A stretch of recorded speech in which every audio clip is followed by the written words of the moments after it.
and today I am joined by Dean Roberts from Leatherwolf, the drummer. I absolutely love the album description, yeah? Metal Feast for the Senses. I definitely agree. Just sums it up, doesn't it? I hope so. I know all the songs will be your babies, but which would you say is your favourite today and why? I like Kill the Hunted. I like The Henchman. I like Only the Wicked, and I like Nobody a lot. You like all of them? Yeah. I thought it was pretty good. I thought it's metal. There's nothing fluff. There's no fluff to it. It's just pounding your head. Yeah, man. I love Kill the Hunted. That's my favourite. Yeah, that's something I wrote. I wrote that, and I even played guitar in the first in the verses. But I wrote that in like 2006. Did you? I couldn't get the some of the Leatherwolf guys to do it. They just weren't into my stuff. Right. So this was kind of cool. So as just I wrote it, and Robbie helped, and the singer came up with some melody ideas, and I wrote all the words, and I just thought it was a pretty cool song. It's kind of a I was thinking about Steeler from Judas when I was writing it.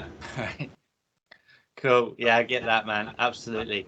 And of course, Joel Hoekstra features on 2 of the tracks. I'd hopes that he'll make a guest appearance at some stage. He appeared on part of The Henchman.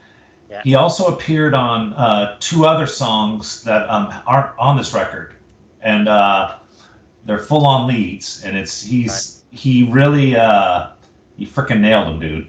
He's like, I didn't know so much about him, but he's got a good vibe and a good feel, and he's one of those higher level players that I was lucky enough to have him do some stuff on our stuff. Yeah, man. I'd hopes that if you get out on the road, I'd hopes that he might come and do a guest appearance.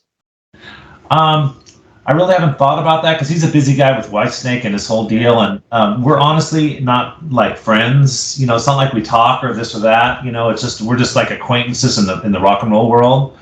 But I haven't really thought about that. It would be fun, huh? Just like Barry. Wouldn't it be great if Barry came on tour with us and played? Yeah. Barry Sparks. Yeah, absolutely, man. That'd be amazing, wouldn't it? Absolutely. Yeah. And George Lynch played a lead on one of the songs that isn't on this record. Right. Yeah. Right. So Leatherwolf have been going a hell of a long time. What would you put the longevity down to?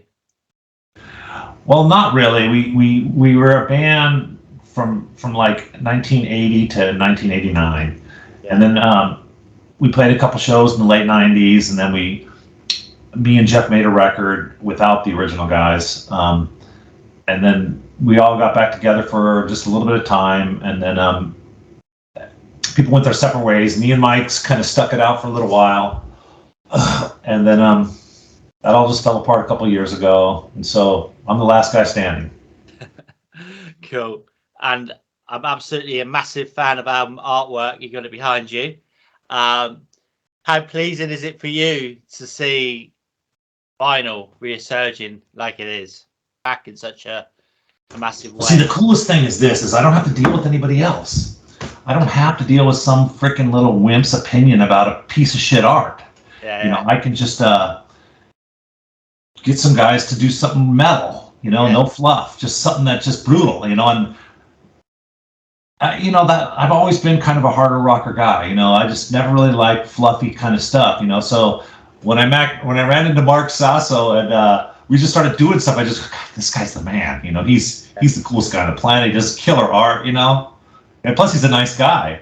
So I was just really grateful that there's people around me like that, players and artists, and that at the end of the day, this is some of the better music, some of the better artwork, some of the better people to play with, So I was kind of grateful that I got that lucky for this to happen, It's amazing, mate. But like, what I'm trying to get to though is obviously we've had CDs and digital is massive, but it's good to see vinyl back, and your album belongs on a vinyl album. Do you know what I mean? So you can open it up and you can read the story, look at that artwork, and say, "Yeah, this is fucking metal." Yeah. Do you agree with that? Yeah. So we're talking to Roar about doing some vinyl. Yeah, that's what I mean. Yeah. And we're doing CDs, and it's got a 12-page pamphlet, so there's more art. Yeah. Yeah. But it'd be better on a proper album, wouldn't it? Like well, it's an experience. You know, it's nice to look at a CD and all the artwork, and look at all the credits and all the people and who did what, and then sit back and have a drink and listen to it. And just go, wow, this is pretty cool. Yeah, that's what I've been doing the last 2 weeks, mate. So yeah. With our record? Well, yeah. Oh. Well, I've had it for like 2 weeks now, so yeah, been listening. What do you think? Metal. That's what it is. Started off with some of the original guys. Right. I actually thought you were releasing it on vinyl. Sorry, that was my bad. I thought you were releasing it on vinyl. I have a CD, but we're going to do a vinyl release too in Europe. That's what you need to do. Yeah, absolutely. Yeah. That's brilliant. Yeah. We're just working out the details right now with Roar. So, like I say, the album artwork's fantastic. All the songs are banging. So, what are your plans for the remainder of the year? Do you hope to get out and do a tour, even get across the pond before Record blows us all up?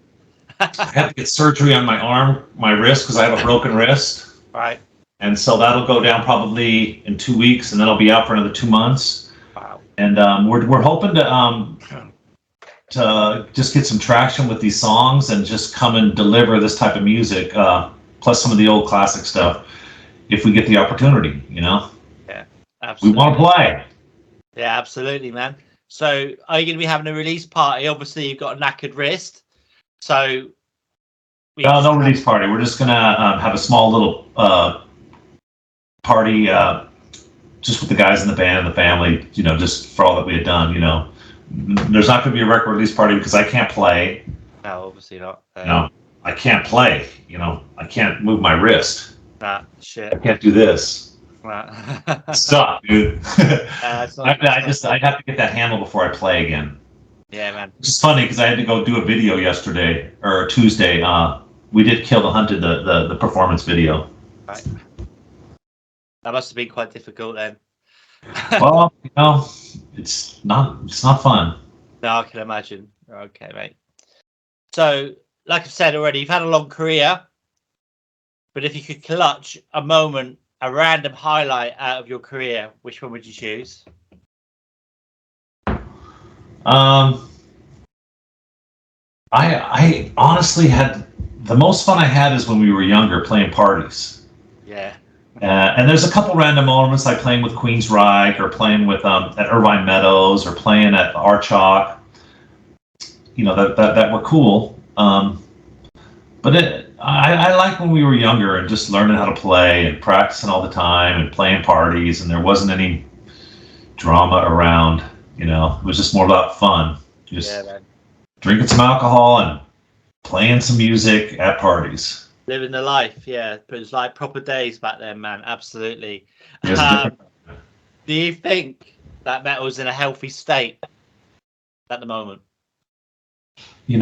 I don't really know because I don't really keep track anymore. I just think each generation gets stuck into what it likes. I like the Judas, Iron Maiden, Led Zeppelin, Deep Purple, Montrose, frickin' Sammy Hagar, frickin' Black Sabbath. That's still my favorite kind of music. Van Halen, I still like that kind of music, and I just don't see that kind of music being played at that level anymore right now. Or Randy Rhoads, you know what I'm saying? Yeah, it's not really. I mean, it's a bit hard when you see it's always the same headliners, Iron Maiden, Kiss. They're coming to the end of the days, really, and it's going to be hard to sort of see who's going to really replace them. Who's going to... Well, who knows what's going to happen with the music industry? Because usually you could pay your bills off CD sales. Yeah. And now that whole element is left. So I just don't know how many guys can stick around and do quality records when there's really no income for the record. It's not easy. So no, I mean this record, I did it. Yeah. I pay for it. I recorded everything, you know? It sounds pretty good, huh? It's all right, isn't it? It's, Huh? it's all right, isn't it? Yeah, it's brilliant, man. It's brilliant. Well, it's hard, you know, because when back in the day, we would go like to the Bahamas and record at a nicer place, and Yeah. it just trips me out that the technology today, you can get better sounds, Yeah. you know? You'd have to go Plus, anywhere. you know, Randy Burns, he's just an awesome freaking mixer, engineer, recording guy. You know, he just did a killer job of mixing this record, you know? It's brilliant, mate. So, if one of the songs from Kill the Hunted could appear on a TV series or a film, which one would you choose? I would like Kill the Hunted or Only the Wicked.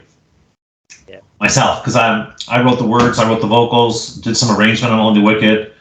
And I don't know, those songs just mean something to me, you know, because there's some storylines in there that are very personal, you know, about this whole Leatherwolf experience. Yeah. Well, like I say, Kill the Hunted is definitely my favourite. Hopefully, on release date and in the future, you do get across the pond for a tour. That'd be epic if you can do that. We're gonna try, dude. We want to go play. We want to go to Japan. We want to go to Europe. We want to just hang out there for a year and play shows. Yeah, man. Have you got a big following in Japan? We have a fan base, but we've never been there. Leatherwolf has never been to Japan. Right. Okay. But I just did an interview with somebody that, you know, he's kind of blown away about the record. So we're going to see if anything pans out with that. Cool. Brilliant. That's epic. So, can you tell me, I don't know if you want to answer this, can you tell me what's been the most outrageous thing you've ever done then in the name of metal? Oh, you're going to swear the fifth. I don't know. What is outrageous? I got nothing on that one, dude. You know, I don't. Okay. I don't know. I just going to the Bahamas and sleeping in a room where there's a bunch of bugs flying in and out just because you're in that humidity. That was pretty brutal. I can imagine, man.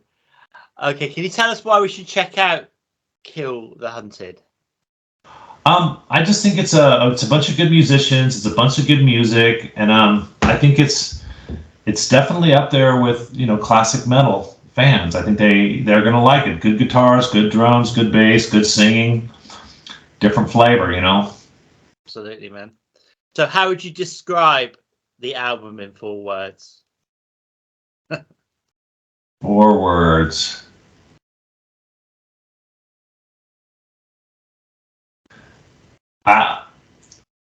It's a killer record. The Okay. first one is festival or small intimate gig. I like small intimate gig. Cool. Saint or sinner. Saint. Right. But I used to be a sinner. Pizza or beer. Pizza. Denim or leather. Leather. Who would you rather be stuck in a lift with, Joe Biden or Kermit the Frog? Kermit the Frog. Yeah.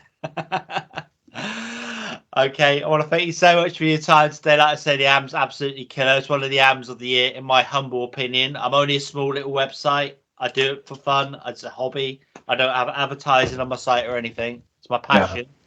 It's been an absolute honor chatting to you, man.